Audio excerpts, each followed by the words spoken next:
아침을 뉴스로 깨웁니다. YTN 라디오 김호성의 출발 새아침.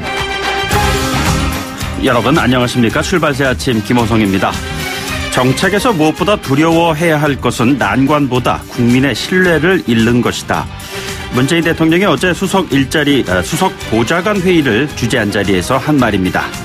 대통령 취임 당시 대통령 직속 일자리위원회 구성을 1호 업무 지시로 내린 일자리 대통령이 고용 절벽 앞에서 경제팀에 직을 건 고용 개선을 주문했습니다. 최후 통첩으로 읽힙니다.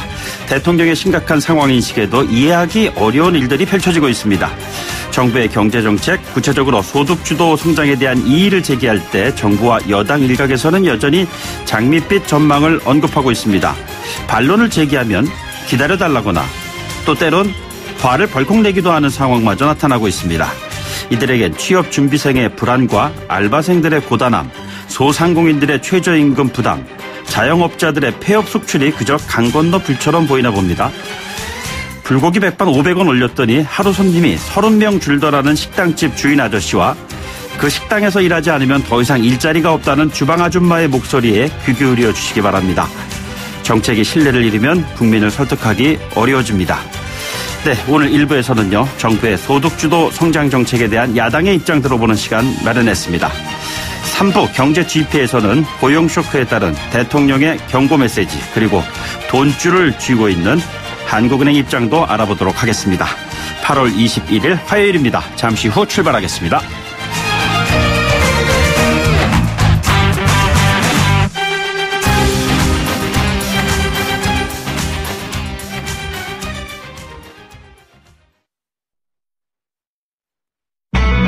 YTN 라디오 김호성의 출발 새아침.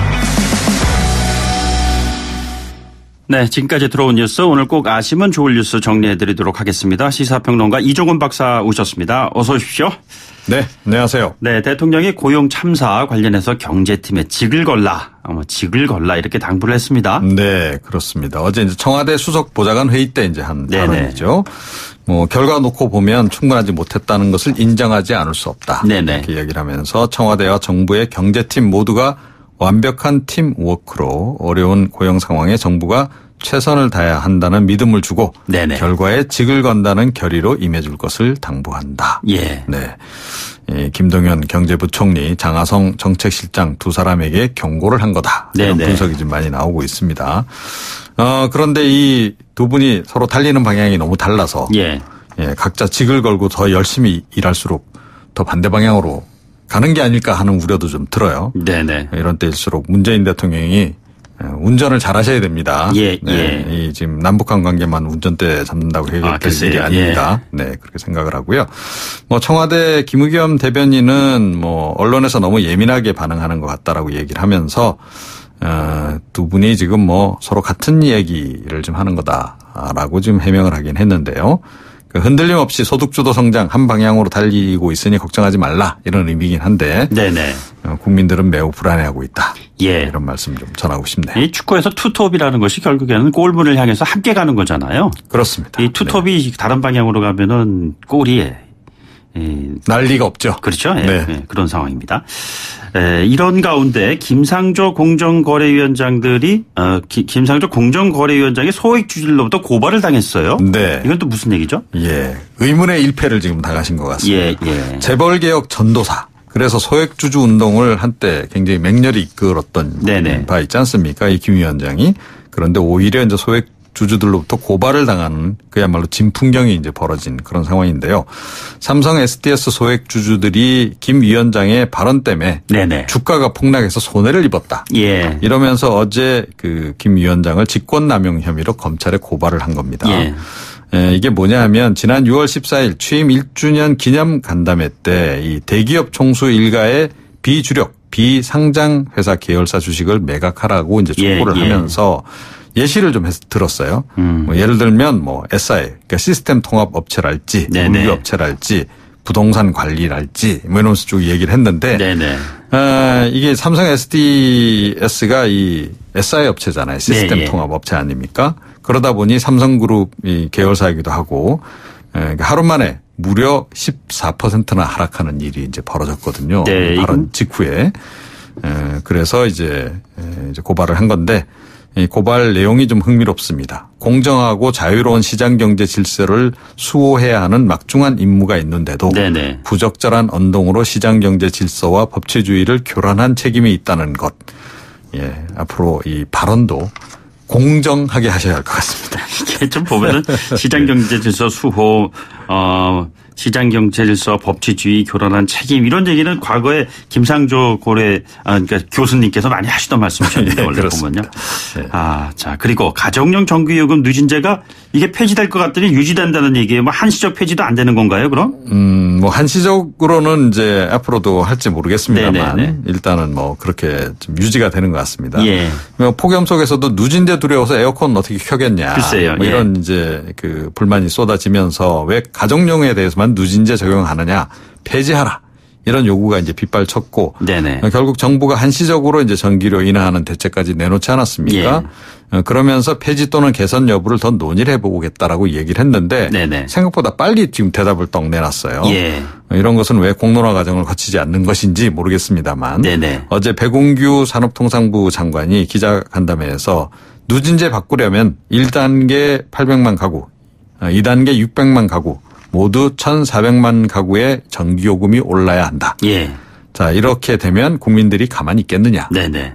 굉장히 쉽지 않다. 이러면서 사실상 폐지 불가를 선언을 했습니다. 예, 예. 자, 이 얘기는 뭐냐면 해마다 한시적인 인하 대책을 계속해 나가겠다. 예. 이 이야기거든요. 네네.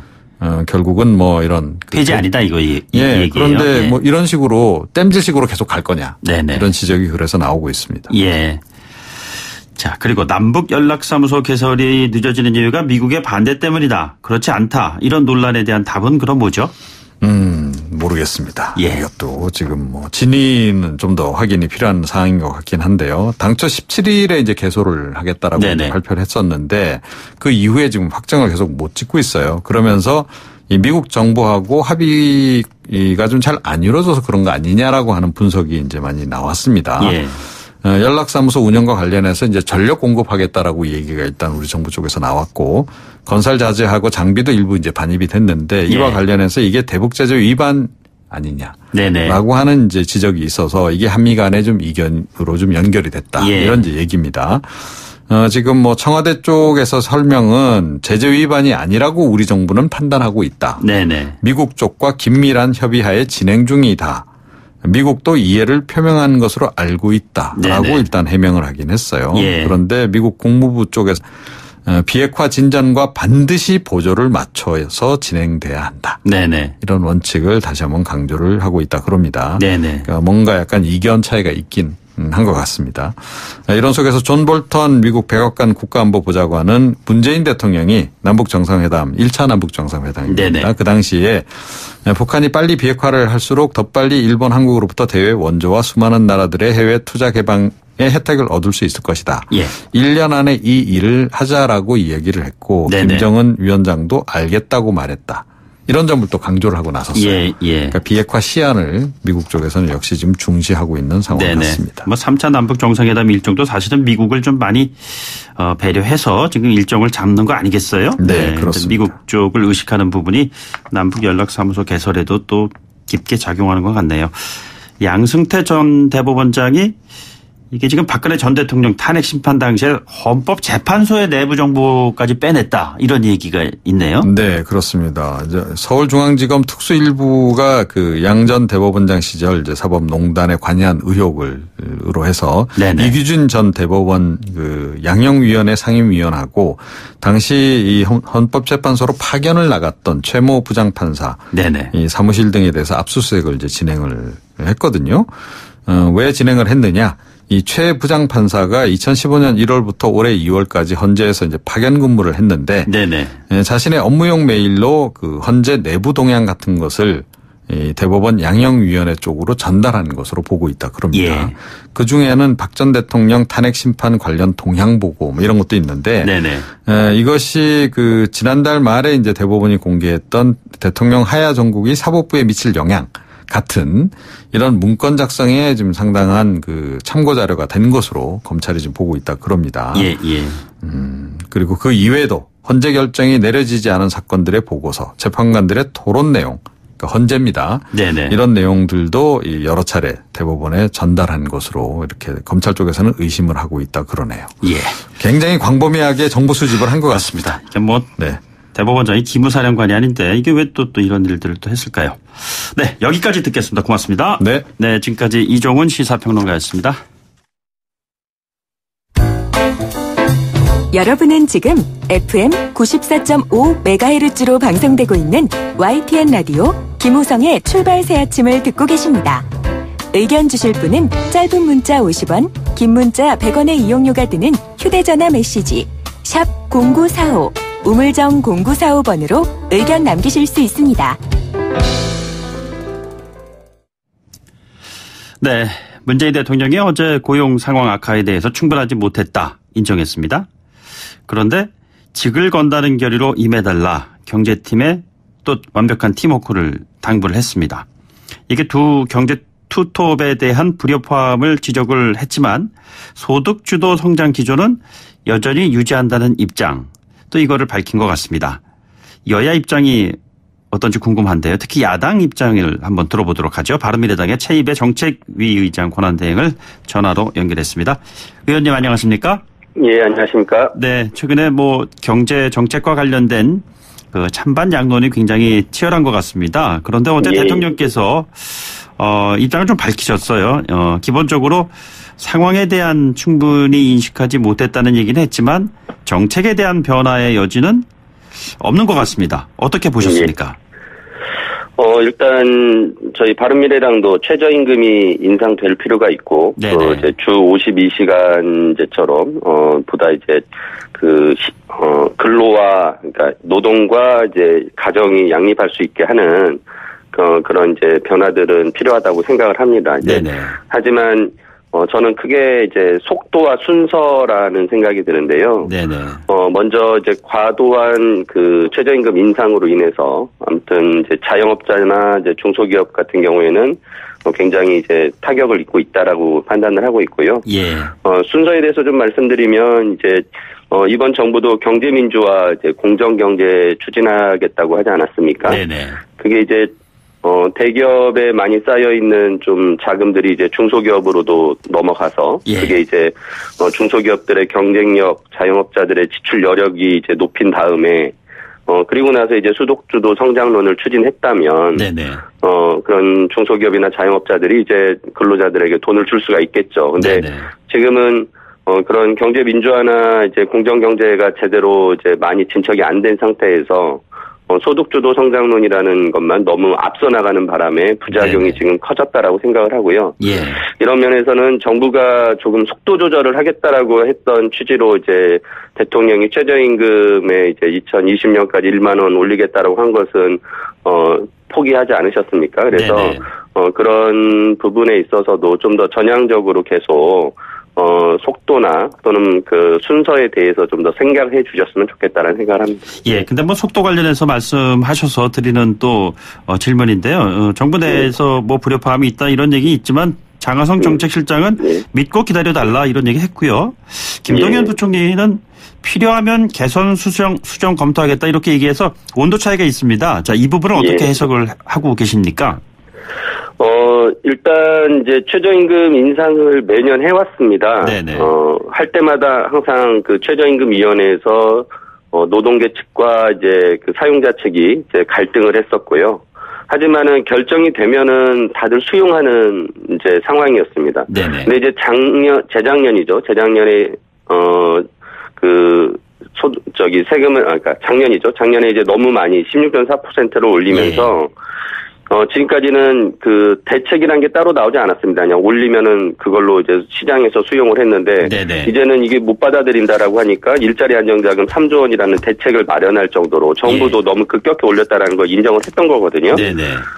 그러면서 이 최저임금에 대한 충격이 계속 그 고용에 영향을 주고 있다라고 이제 그 얘기를 하는데 아직도 이제 청와대 쪽에서는 그 부분에서 부인을 하면서 지켜봐달라라고 얘기를 하고 있는데요. 그러면서 말씀하신 이제 김동연 경제부총리 같은 경우는 그 효과가 실제로 미치는 효과가 있다. 고용에 악영향을 준 것 같다. 그러면서 그거에 대해서 자영업자들과 소상공인들을 위해서 뭐라도 좀 해주겠다. 라는 취지로 심지어 이제 세금 그 세무조사를 면제해주겠다라는 것까지 발표하지 않았습니까? 네네. 그래서 청와대와 이제 그 경제부처 간에 아직도 인식의 차이가 있고 계속 이 부분이 갈등의 소지는 좀 있어서 걱정입니다. 예.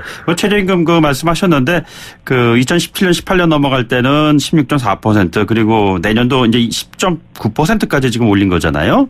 네. 네. 이런 상황에서 이 최저임금 이슈가 소득 그 성장 부분에 대해서 발목을 잡고 있다. 뭐 이런 얘기도 나오고 그렇게 얘기를 하고 있는데요. 양 경제 투톱의 갈등 문제에 대해서 이 부분을 어떤 식으로 좀 대통령께서 경고는 했지만 과연 그 대통령의 경고가 통할까요? 저는 쉽지 않을 것 같은데요. 두 분 다 워낙 이제 자신의 뭐 신념이나 이런 것들이 강하신 분들이라고 저는 알고 있습니다. 근데 네네.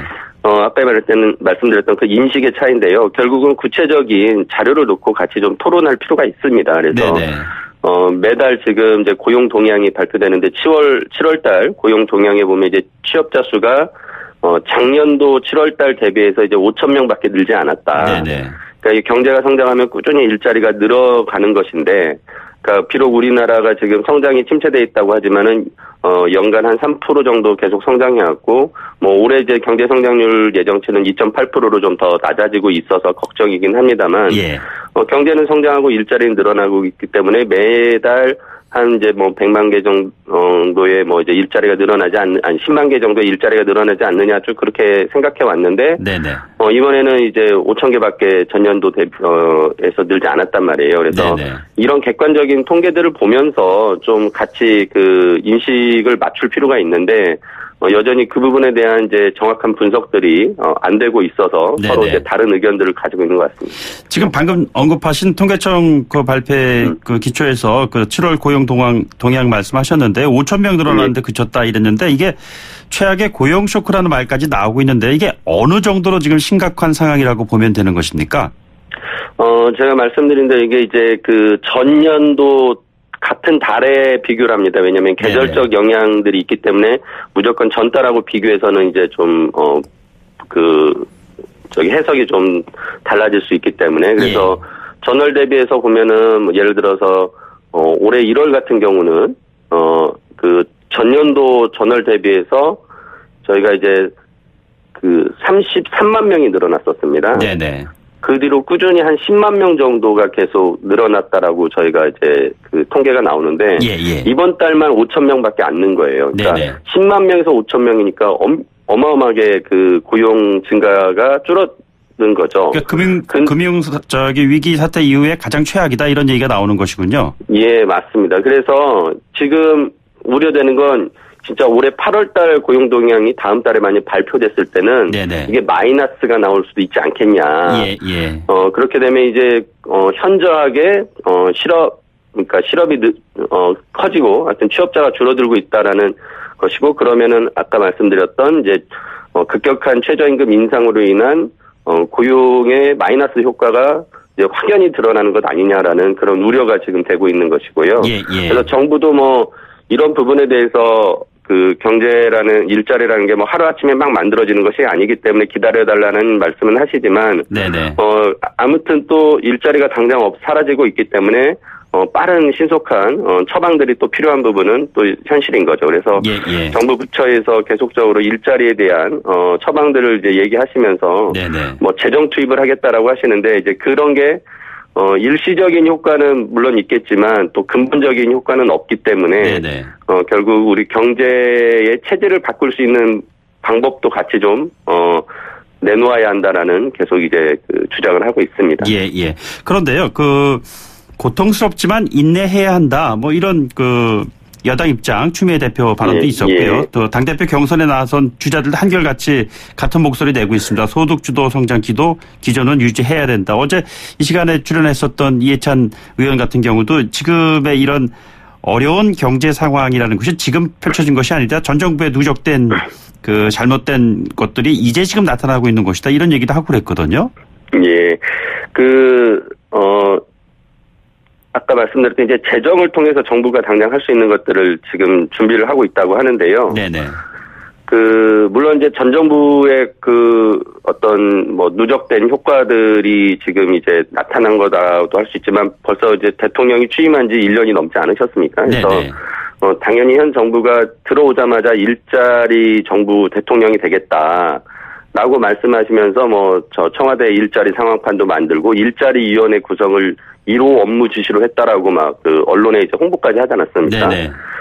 근데 1년 동안 지금까지 해놓은 것에 비해서는 지금 성과가 너무 안 나온 것을 지금 우려하는 것이죠. 과거의 문제를 가지고서 우리가 얘기하는 것이 아니니까요. 네네. 그렇다면은 지금 이제 정부가 재정을 투입해가지고 뭔가 이제 청년 일자리를 만들고 아무튼 일자리 정책을 펴겠다라고 하는데, 많은 지금 돈을 쏟아붓고는 있습니다. 근데, 네네.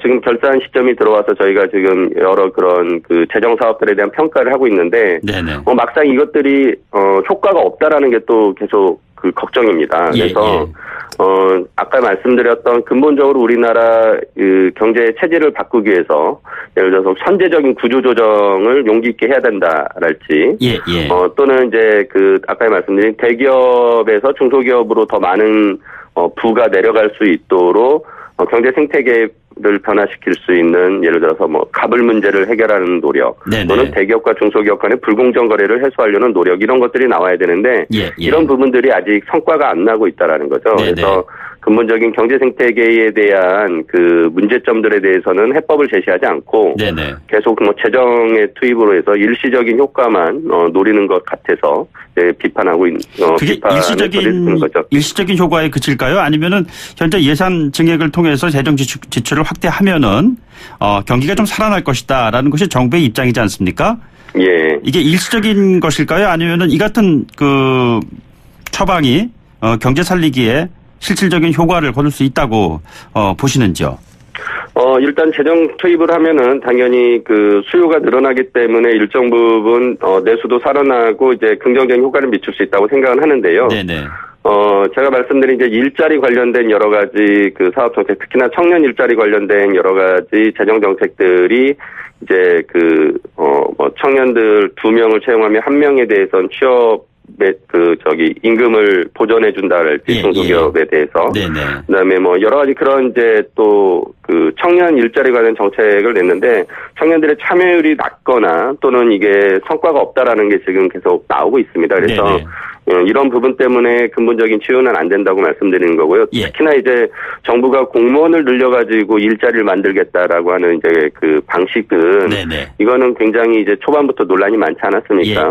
계속적인 이제 30년 넘게의 정부의 재정이 투입되는 사안들이고 그래서 함부로 그렇게 쉽게 해서는 안 된다라고 얘기를 하고 있는 것이고. 네네. 그래서 그러니까 세금으로만 이렇게 일자리를 만들려고 한다면은 안 된 것이고, 경제의 근본적인 체질 변화, 아까 말씀드린 그런 부분들이 같이 병행돼야 되고, 오히려 그 부분에 속도를 내줘야 된다라고 말씀드립니다. 예, 자유한국당 김성태 원내대표는 9월 국회에서 소득주도 성장 법안 예산 폐기하겠다 이렇게 주장을 했습니다.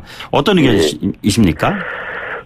일단 당장에 이제 소상공인들이 힘들기 때문에 상가 임대차 보호법이나 프랜차이즈법을 개정을 해서 소상공인들을 지원하는 이제 법안들이 빨리 개정이 돼야 될 것이고요. 네네. 그리고 이제 최저임금에 대한 급속한 인상을 좀 어떻게 보면은 이제 법률적으로 저희가 제재할 수 있도록 하는 방식으로 생각하는 것들이 네네. 현재 우리나라 최저임금은 딱 단일 임금으로 정해지는데 이제 이거를 업종별, 지역별 또는 이제 고용 규모별로 해서 좀 차등화할 수 있도록 하는 것을 법제화하자라는 것을 또 말씀을 드립니다. 그래서 소득주도 성장론을 법안으로 한 것은 아니기 때문에 이거를 법으로 막을 수는 없겠지만 이 정부의 정책에 지금 나오는 부작용에 대해서 보완할 수 있는 방법들을 계속적으로 입법으로 뭔가 좀 해결을 해야 되는 부분도 있습니다. 그래서 그런 부분들은 저희 당은 이제 민주당하고 함께 해서 같이 지금 그런 민생 법안들을 통과시키려고 노력을 하고 있고요. 오히려 이제 한국당에서 그런 이제 소상공인들을 위한 이제 상가임대차 보호법이나 이런 것들 개정을 소극적으로 지금 임하고 있기 때문에 좀 걱정이 되고 있는 상황입니다. 예, 의원님 그 돈을 뭐 세금을 투입해서 하는 방식 말고요. 예. 전체적인 그 경제의 선순환을 위해서 갑질 근절이라든가 대기업과 중소기업의 상생이라든가 이런 환경 조성을 하는 것이 제조업을 좀 살리면서 경기를 활성화시키는 보다 근본적인 처방이다라는 주장이 있고 거기에 그 김상조 공정거래위원장의 역할도 크다고 보는데 어떻게 보십니까? 맞습니다. 거기에 저는 진짜 100% 동감을 하고요. 네, 오히려 그 경제민주화 공정경제 부분이 먼저 이루어진 다음에 소득주도 성장론이 따라갔으면 굉장히 잘했을 거라고 생각이 듭니다. 네네. 그래서 지금 공정위가 초반에는 이제 갑을 문제에 굉장히 신경을 많이 쓰고 뭐 현장 조사도 나가고 했는데 막상 또 현장에서는 지금 변화가 없어요. 그러니까 여전히 프랜차이즈 뭐 그다음에 편의점 하는 분들이 본사에게 많은 수수료를 주니라고 힘들어하시고 예. 또 그 갑을 문제 때문에 대리점 같은 경우도 이제 어려워하신다고 하거든요. 그러니까 그런 부분에서 공정위가 더 적극적으로 나서야 되고 이거는 비단 공정위만 나설 일은 아니고요. 경제부처들이 전반적으로 이 부분에 대해서 다 같이 힘을 실어주셔야 됩니다. 그래서 공정경제 그리고 경제 생태계가 오히려 바로 잡히는 일부터 먼저 했어야 되는 것이고 지금 그 부분에 더 신경을 쓰자라고 계속 강조합니다. 알겠습니다. 오늘 말씀 여기까지 듣도록 하겠습니다. 고맙습니다. 네. 지금까지 바른미래당 차이배 정책위의장 권한대행이었습니다. 1부 마치겠습니다. 2부에서 뵙겠습니다. 소통의 아침을 여는 공정한 목소리 YTN 라디오 김호성의 출발 새 아침. 네, 출발 새 아침 2부에서는요. 최근에 벌어졌던 엽기적인 사건 하나 있었죠. 과천 서울대공원 토막살인 사건인데요. 이게 지금 오전에 전해드리기 참 불편한 내용입니다. 그런데 여러 가지 의혹이 꼬리에 꼬리를 물고 있습니다. 현장에 직접 다녀오시기도 했고요. 관련된 내용을 좀 자세하게 짚어주실 분 연결해서 이야기 나눠보도록 하죠. 백기종 전 수서경찰서 강력팀장을 연결해서 알아보도록 하겠습니다. 잠시 뒤에 돌아오겠습니다. YTN 라디오 김호성의 출발 새 아침. 네, 방금 전에 그 홍영표 더불어민주당 원내대표가 발표를 좀 한 게 있는데 일감 몰아주기 부당 내부 거래를 엄격히 대응하겠다. 뭐 민주당의 입장을 발표를 하고 있는 것 같습니다. 자세한 내용은 들어오는 대로 전해드리도록 하죠. 네, 그 엽기적인 사건 최근에 많이 보도되고 있는데요. 정말 영화보다도 더 심한 어째 이런 일이 일어날 수가 있을까 이런 생각이 드는 그런 사건이 또 하나 벌어졌습니다. 과천 서울대공원 토막살인 사건이 그제 보도가 됐었죠. 국과수에서 1차 부검을 했습니다. 뚜렷한 사인은 나오지 않았고요. 자칫 사건이 장기화되는 것은 아닌지 우려의 목소리마저 나오고 있습니다. 현장을 직접 취재하고 다녀오신 분이세요. 백기종 전 수서경찰서 강력팀장 전화로 연결해서 이야기 나눠보도록 하겠습니다. 팀장님 안녕하십니까? 네, 안녕하십니까. 백기종입니다. 네네. 어떻게 현장을 다녀오셨어요? 네, 뭐 지난번 강진 여고생 실종 살인 사건 때도 현장을 다녀왔습니다만 이제 여러 가지 방송이라든가 또 확인을 직접 해보고 싶어서 어제도 현장에 다녀왔습니다. 예, 지금 뭐 사인을 단정하기 어렵다. 뭐 시신이 워낙 심하게 부패가 돼서요. 그런데 어떻게 지금 사인을 확인을 할 수가 있을까요? 네, 이제 보통 강력 사건에 있어서는 그 신체에 그 상처를 입혔을 때 실혈사라고 합니다. 법의학 용어로. 신체 내에서 이제 피, 혈액이 많이 빠져나가는 것 때문에 사망을 하시는데 이런 형태는 아니면 목조름 형태 질식사 그리고 이제 약 독극물에 의한 중독 사망 등으로 이렇게 분류가 되죠. 어제 국립과학수사연구원의 1차 부검 결과는 시신의 부피로 인해서 정확한 사인, 죽음의 원인을 알 수가 없다. 이렇게 드러났거든요. 그리고 이제 좀 더 정확한 사망 원인은 2주쯤 후에 나올 걸로 알려지고 있는데 다만 이 피해자의 그 머리나 몸통이나 그 다리 쪽 그 시신을 이제 훼손한 부분은 일반적인 그 공구로 이렇게 사용을 했다라고 하고 얼굴 등 일부에서는 사후에 일어난 걸로 이렇게 지금 확인되고 있습니다. 얼굴에 큰 상처가 있다는 것은 그럼 지금 말씀하신 사후에 그 나타난 그 상처일까요? 아니면은 그 이전에 그 살해를 당했을 당시에 난 걸까요? 네, 그러니까 공구로 인한 시신 그 훼손 및 절단 등은 사후 행위로 알려지고 있습니다만, 신체 다른 부분에 있는 상처나 얼굴의 상처는 아직까지 확실하게 단정짓기가 어렵다는 것이죠. 그러니까 상처 등으로 인한 사망 원인 등에 대해서는 이 부검 정밀 감정을 통해서 확인할 수 있겠다. 이런 상황입니다. 이게 일부만 발견된 겁니까? 아직 발견되지 못한 부분이 있습니까? 거의 그 세 부분으로 분리 훼손된 부분이 거의 대다수 발견된 걸로 지금 알려지고 있기 때문에 네네. 다른 신체 부위는 발견이 안 됐다고 하는 부분은 잘못 알려진 걸 같습니다. 피해자는 누굽니까? 사실 피해자는 20여 년 전부터 가족과 이제 떨어져 살고 있는 사람인데요. 네네. 그 시신이 발견된 현장에서 그렇게 멀지 않은 경기도 지역에서 생활하는 분인데, 네네. 한 달 전에 요식업에 종사를 하다가 다른 곳으로 이동한 51세 남모 씨로 밝혀졌죠. 예, 예. 그런데 이제 이분의 그 생활 패턴이라든가 그다음에 주거지 지인과의 만남 이런 정확한 부분은 이제 수사 중이기 때문에 구체적인 말씀을 드리기가 좀 곤란한 것 같습니다. 예, 범죄 전력이라든가 이런 것들은 지금 파악이 되지 않겠군요, 그러면은. 네, 사실은 사건 발생하면 피해자의 평소 성격이나 그 생활 패턴, 또는 이제 주변 사람들과의 관계, 그리고 혹시 있을지 모르는 그 범죄 경력 등이 중요한 수사 단서로 떠오르기도 합니다. 네네. 과천 시신 토막 살인 사건은 수사가 진행 중인 사안이기 때문에 이런 것들이 모아져가지고 수사의 단서로 활용하는데, 지금 네네. 수사 진행 중인 사안에서 언급을 한다는 건 조금 부적절한 것 같아서 나중에 기회가 있으면 다시 말씀을 드릴게요. 이게 살해 당한 시점이 그러니까 10일 이후에 휴대폰 사용 그걸 기준으로 해서 이게 나오는 것 같아요. 그렇다면 한 열흘 이전에 벌써 발생을 했다는 것이잖아요. 그렇습니다. 이제 애국께서 말씀하셨지만 지난 10일 이경에 휴대폰 전원이 피해자 휴대폰 전원이 끊겼단 말이죠. 네네. 그리고 이제 그 이후에 생존 반응이 없는 걸로 판명이 되었습니다. 생존 반응이라고 하는 부분은 카드를 사용하거나 아니면 자동차를 이용하거나 대중교통을 이용하거나 이런 여러 가지 형태가 전혀 없었다라는 거죠. 그리고 이제 국립과학수사연구소의 그 초동 부패 정도 감정으로서 사망 시기를 판단할 수 있었는데, 대략 지금으로부터 10일 정도 이전 시점에서 피해를 당한 걸로 그렇게 추정이 되고 있습니다. 저는 깜짝 놀랐는데요. 그 현장을 보면서 정말로 사람과 차량이 수시로 왔다 갔다 하는 장소에서 딱 근접해 있는 곳이더라고요. 네, 지적을 하셨습니다. 네네. 저도 어제 그 현장을 보고 깜짝 놀랐는데요.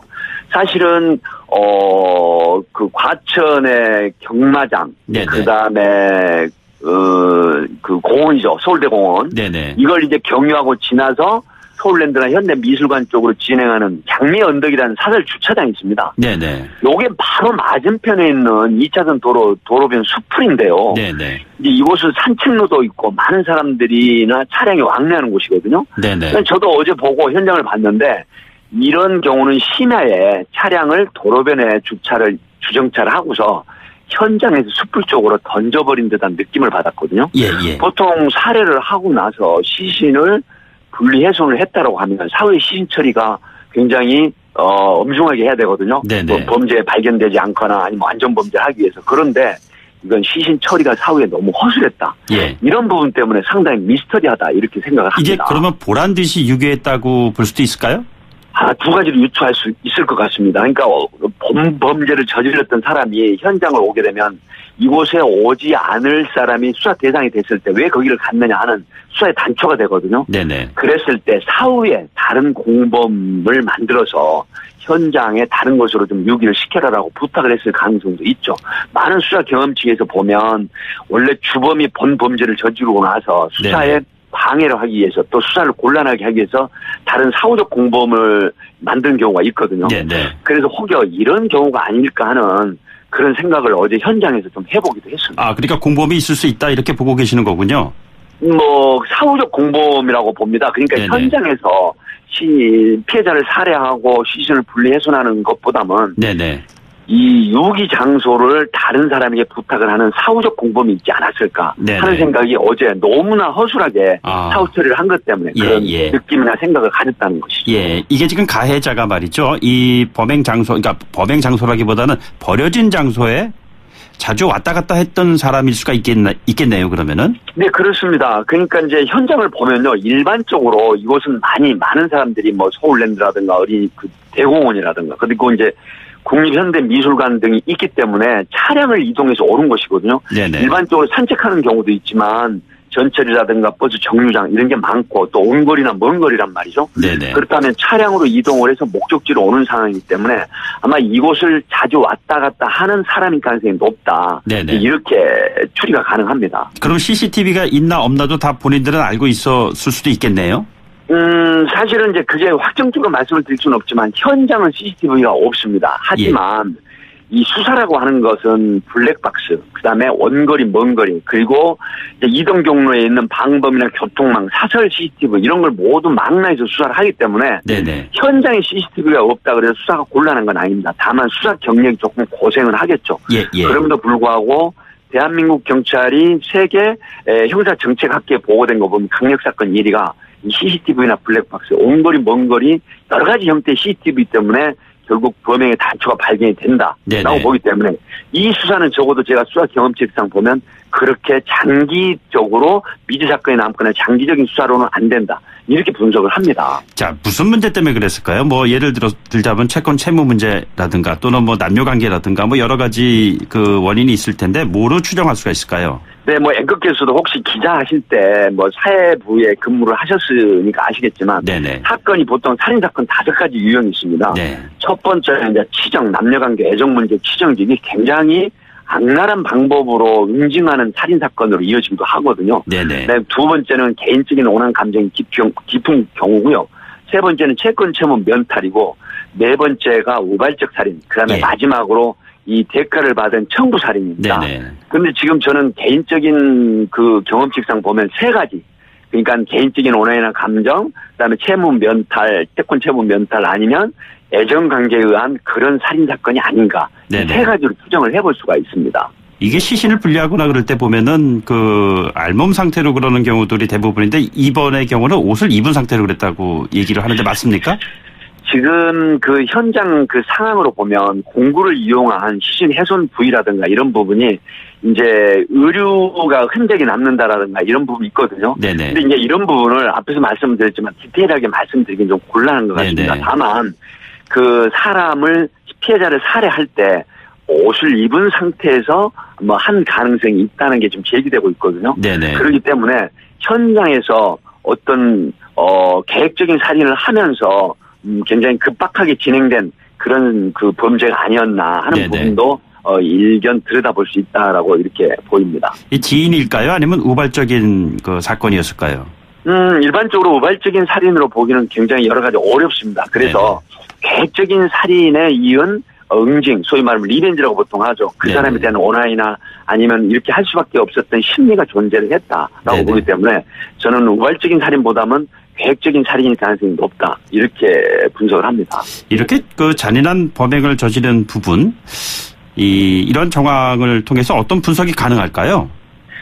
사실은 이제 사후에 응징하는 그 심리, 그러니까 사후에 일어나는 시신 분리 훼손하는 부분은 반드시 깊은 원인이 있습니다. 그러니까 네네. 앞에 말씀드린 애정 문제라든가 아니면 채권 채무 면탈이라든가 아니면 개인적으로 일어나는 깊은 원한이나 감정 이런 부분들인데 지금 제가 미스터리를 생각하는 건 범법을 저지르고 나서 사후에 시신을 은폐하거나 은닉하거나 아니면 안전범죄로 획책하는데 보통 사람들이 많이 다니는 곳, 차량이 많이 악내하는 곳에 보란듯이 유기를 했단 말이죠. 네. 그렇다고 하면 나는 이 수사 대상에서 자신이 있어. 나는 수사 대상이 안 돼. 네네. 라고 하는 측면도 어떤 메시지나 시그널을 준다는 말이죠. 예. 이런 부분 때문에 아마 지금 가천에 경기청, 남부청하고 가천에서 상당히 고심을 하는 걸로 알고 있습니다. 하지만 이게 이제 지인 관계라든가 행동 패턴이라든가 하는 일이라든가 또 통신 수사, CCTV, 그다음에 이제 소위 멀티로 일어나는 블랙박스 이런 부분들이 종합해지면